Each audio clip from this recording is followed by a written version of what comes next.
Nagsalita na ang dalawa sa tatlong dating lokal na opisyal na ibinunyag ni Pangulong Rodrigo Duterte na dawit umano sa droga. Kapwa rin sila naniniwalang politika ang motibo sa pagkakasangkot sa kanila sa droga. Ang mainit na balita hatid ni Cara David.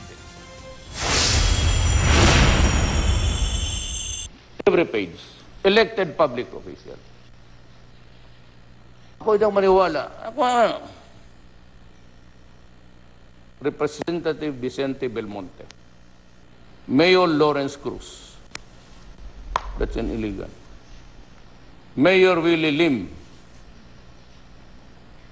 or high profile. Lahat yan.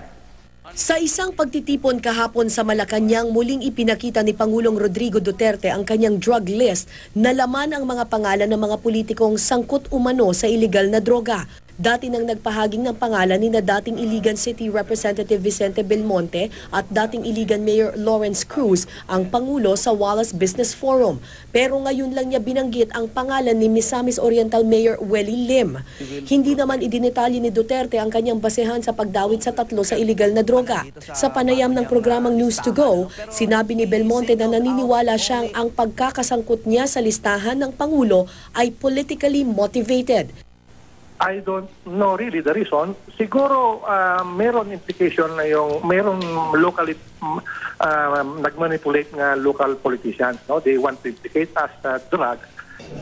Takot at hiya raw ang naramdaman niya nang mabanggit ng Pangulo ang kanyang pangalan.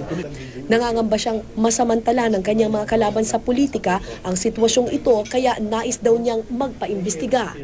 Naniniwala ko nga 99% sa narco list being presented kinahawakan ni Presidente ay tunay po, reliable, accurate, no? But let us not forget na yung 1% siguro baka meron pwedeng margin of errors.